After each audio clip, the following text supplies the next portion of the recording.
before we get into more discussions concerning biology and functioning in biology, we really have to think about the underlying principles and mechanisms that make biology function. And first and foremost, we have to consider many of the biochemical or chemical processes that make biology what it is. So we have to look at simple chemical things like elements and atoms and compounds. We have to look at chemical bonds, and most importantly, in the long run, we have to look at water and the effect of water on different living organisms. So really in biology, chemistry is everything. When we look at what a cell does, it is everything based in chemistry. We have to look at matter, we have to look at energy, we have to look at things like what will this compound or drug do inside your body, right? What about those $150 beauty creams?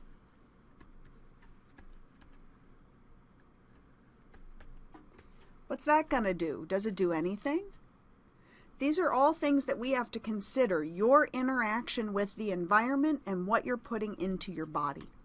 So when we look at chemistry, we often think about things like pharmaceuticals, we look at steroids, we look at things that are going to interact with our body and cause particular things to occur. But when we look at those pharmaceuticals or anything that you put into your body, we really have to know how it ties to water. And the reason we're so interested in water is we've talked before that we think all life evolved in water. We look at the idea that the living things that we know of require water in some form, either liquid or gaseous or ice. And we also look at the idea that in you, these chemical reactions that we're going to look at have to occur in cells that are 70 to 95% water. So we've got to take water into consideration anytime we talk about chemicals and processes in your body. And we'll come back to water later. When we look at elements and atoms and compounds, these are very chemical terms, right? Sure. Briefly, what we want to think about is what it actually means to be an element. So an element, we actually look at 92 different elements in nature. So those are 92 that we have to kind of deal with in biology. And what we're actually looking at is something that cannot be broken down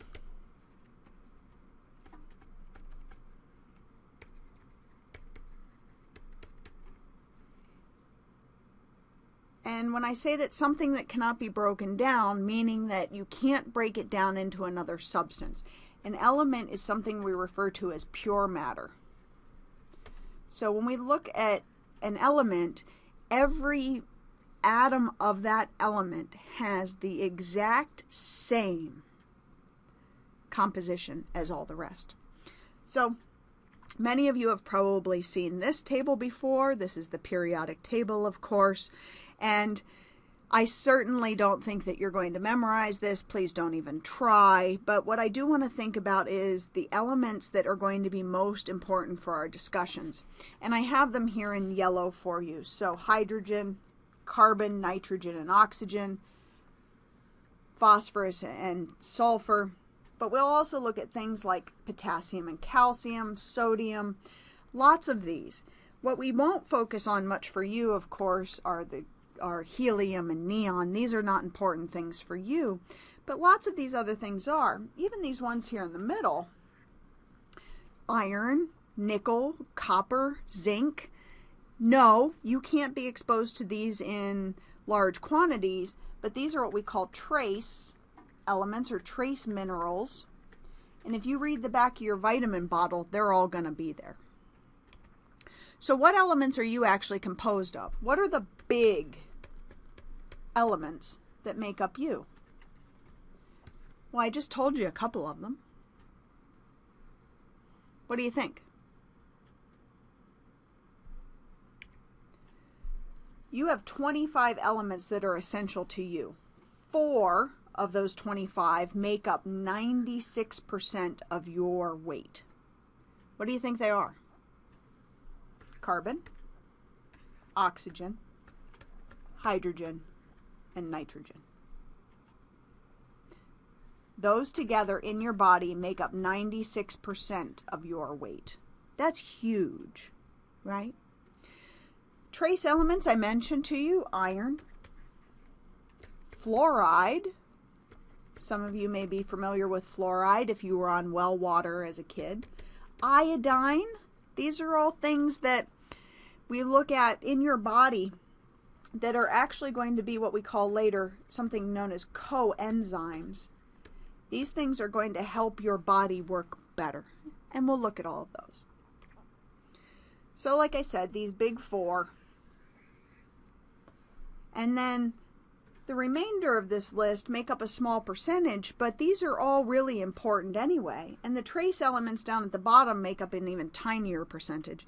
But these are all things that are essential elements for you.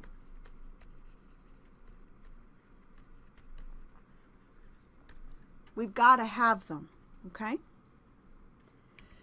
Now, when we look at a compound instead of an element, a compound is a combination of at least 2, sometimes more, elements. So when we look at compounds, we can think about things like H2O, CO2, right? NaCl, which is the one I have down here below for you, sodium chloride, better known as table salt. So we're taking sodium, the element, combining it with chlorine, the element, and getting table salt. The interesting thing about sodium chloride is sodium and chloride alone would be very toxic to you, but together they're a very tasty food additive, right? Amazing things in chemistry and how you interact with them.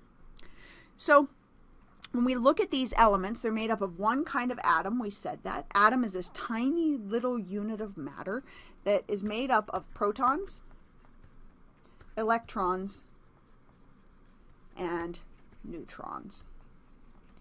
When we talk about atoms, we have to look at charge. So what we want to know is this particle positive, negative, or neutral? And many of you know that protons are positive, electrons are negative, and neutrons are neutral. So electrically speaking. So when we put these together, what we want to look at is how they can actually interact then with other elements. So if we take something like helium, 2 protons, 2 neutrons, 2 electrons. So if you have two positives, 2 negatives, and you add them together, you get a neutral element, right? This is important. This is something we'll come back to later on. But you see there are these 2 electrons on the outside, and in the nucleus we have the protons and the neutrons. And so what we're going to think about when we talk about compounds primarily are these electrons. These will be the most important for us because they are what is actually going to interact with other electrons on other elements and actually form compounds. So we're going to have to kind of keep track of these elements as we go. Carbon is a much more common element for us to be dealing with for you. 6 protons, 6 neutrons, 6 electrons, fine. Everything balances out, great. It's an electrically neutral element, fine. That's fine. But what we're going to look at is the fact that we can actually change these number of electrons that we see in surrounding our nucleus of carbon. And so if we have carbon with its nucleus in the middle, we actually have a shell, an electron cloud or shell that goes around the outside. The first one is going to hold 2 electrons. The second, so 6 minus 2, gives us 4 electrons we need to put around the outside of that. Now, when we look more at compounds, we're going to look at the fact that carbon is okay with 4 on the outside, but he'd really like to have 8 on the outside. 8 electrons at the outside ring or outside cloud is preferred. So we have to figure out how we can get carbon to that point and how we can make him happy. But in the meantime, what we have to think about is that things change with these atoms. I mean, this is perfectly fine to think about this carbon atom in this way. We put a whole bunch of these carbon atoms together, we get carbon the element, fine. But when we look at changes in anything associated with neutrons, electrons, we're going to change this atom slightly. So what I mean is, if we take carbon, okay, we take carbon, and we said that it has 6 protons, 6 neutrons, 6 electrons. 6 protons is the only thing that really defines it as being carbon. What we can look at is if we change this number of neutrons, say I take carbon and instead of 6 I give it 7 neutrons. Well, it's still carbon. By definition, it has 6 protons. It's still carbon. But what we look at with these different neutrons is forming something we know as isotopes. Many of you know isotopes, or radioactive isotopes,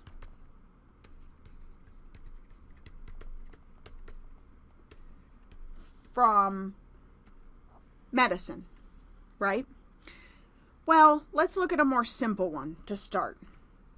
Let's take hydrogen. Hydrogen has 1 proton, no neutrons, 1 electron. It is electrically neutral at this point. It would like to have 2 electrons in this outside shell because it only has 1 shell. That shell prefers to have 2 electrons. It has 1, but it's okay. It'll deal with it. We'll look at how it deals with it when we talk about compounds. But what we want to add to this is we start with hydrogen here. If we add 1 neutron, we get deuterium. This is an isotope of hydrogen. If we add another neutron, we get tritium, another isotope of hydrogen. These actually are all hydrogen. But what we have to look at is the fact that the mass or the weight of these atoms is actually changing.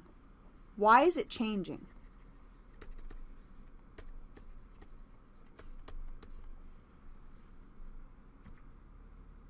So which of these would actually be the heaviest?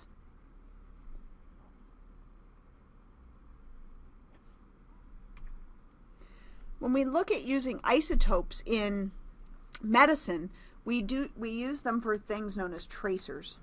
And essentially what we're doing is trying to find a way to track something in your body. So when we look at isotopes in the body, we're actually, in this case, using something known as technetium 99. Means nothing to you other than it's an isotope.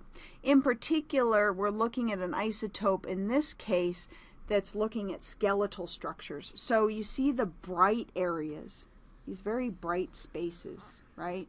Okay, great, terrific. Bright spaces here, here, here. Why are these such bright areas? Well, if it's a tracer for skeleton, right, for skeletal compositions, we've got to look at the fact that it's going to light up the skeleton. Does it do that?